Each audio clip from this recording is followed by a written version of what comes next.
We continue reading from the book of the prophet Amos, who lived in the 8th century before the coming of Christ. As we see in today's reading, Amos came from the southern kingdom. Under King David, there was only one kingdom.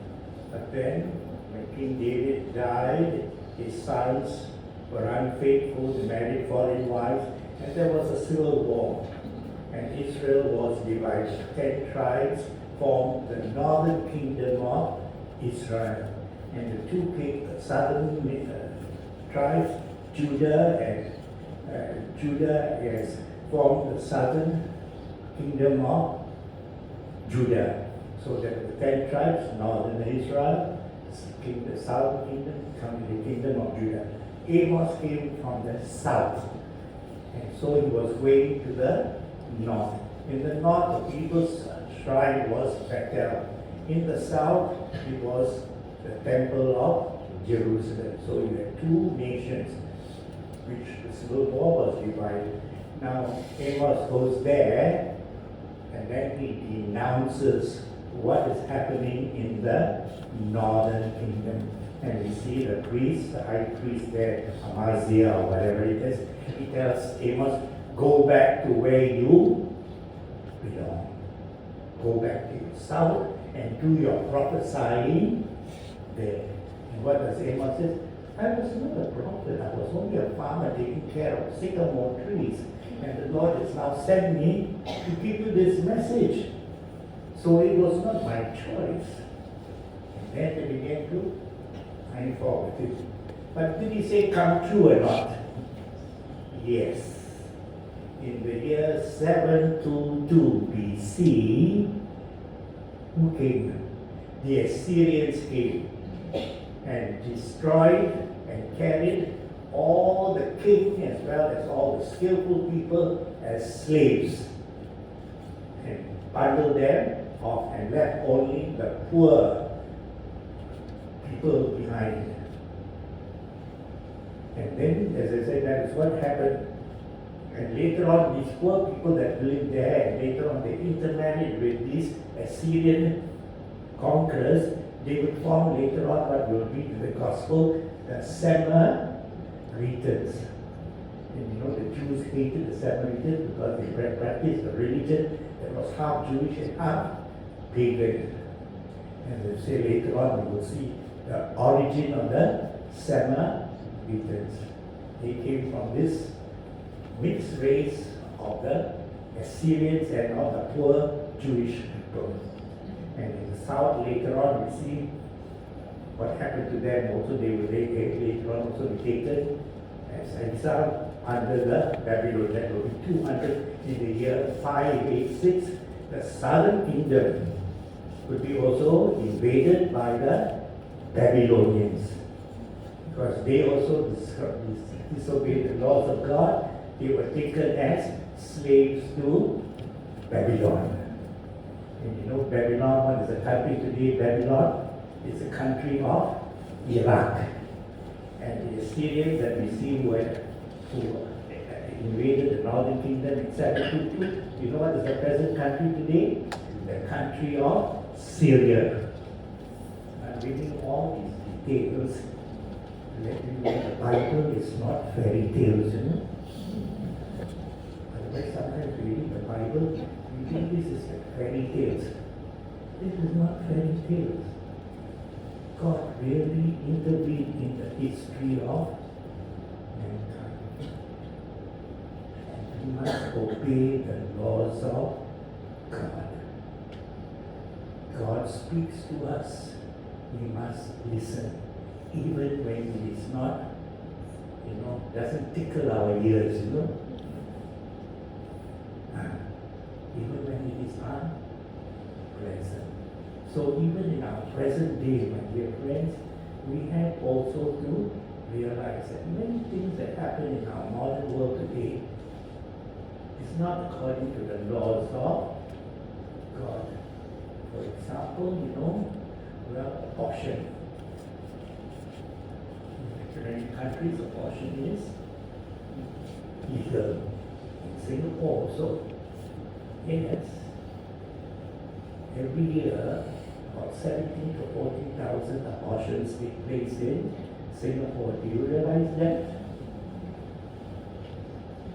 Yes, abortion is legal in Singapore. You can go and ask for an abortion if you want to abort your child. Yes, that is allowed in Singapore. But we have to realize that these things happen in our world today. There is a lot of injustice, a lot of things that are immoral against the laws of God. And we must, as Christians, remain grateful. You see, Singapore's birth rate is going down. And yet, at the same time, you have abortions. Right? Where I live now, I see the only things I see people wanting to have is dogs. Where I live, you don't hear babies crying. Every day I hear the dogs barking. It's true. That's what they want. So, boys, Catholics, says, do we have the right values or not? The proper sense of morality or not? Don't be swayed by the currents of the modern world. AI, artificial intelligence, So let us always remain grateful to the teaching of the Lord, what has been revealed to us.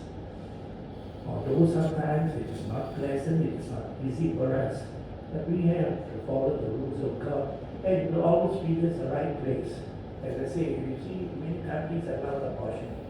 China at one time, you get more than one child, you were punished. But today, the population in China is also dropping very badly. Right before you in China, you had more than one child, you really persecuted them. Right? Today, what's happening in China? Even the Chinese population is dropping. So for us, my dear friends, following the laws of God, we will always be in the right. So although it is not pleasant, it is not easy, we will have to make great sacrifices, but we have to do it. And in the gospel, what happens? Jesus heals this paralytic man. When you are paralyzed, you depend on other people, right? The people showed so much compassion for him, they were bringing him to Jesus. And Jesus cured him. But they found fault with Jesus. Why? He said, first and foremost, it was a Sabbath day, and also only the priest can offer the Sabbath, can heal people. So they found fault with Jesus because he broke the law. Jesus had so much compassion for this man who was a paralytic. But they said, no, but it's not the right day today. Today is Sabbath day. You should not heal people. Come on another day. But you see, Jesus had compassion for that man. And the people around him showed also compassion for him. They helped him in a paralytic or something. It depends on other people, and he showed compassion for him. They brought him to Jesus. And then himself, thanking God and being more grateful, they began to find fault with Jesus. We are curing this man. Now sometimes we also can be like that, especially in church organizations. Somebody else does something, you say, I am the chairman of the parish council. Who asked you to do this without my permission? Right? Sometimes we get in all these organizations. I've been a parish priest for many years. A priest now for 55 years. And I've been in many parishes. And sometimes I have to deal with all these kind of things. Father, this one did not get my permission. And sometimes you get something, as I said, something. He was the parish council chairman. I'm the chairman. He didn't get my permission. Who asked you to do this and do that?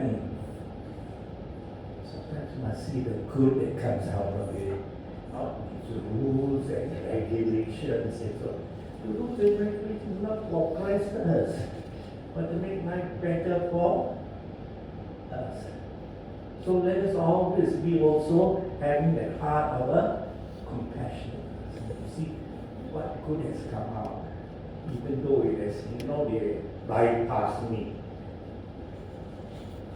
The church, the Pentecostals don't care what we call canon law, 1,000 over laws in the canon law, But canon law is not there also to suppress us, but to help us to get things moving and Jack brother said. So, my brothers and sisters, let us always have the right spirit in whatever we do. Do it always out of love. Be compassionate. Wanting always to do God's will. Not to put ourselves in the line like, in the name of the Father, and of the Son, and of the Holy Spirit. Amen.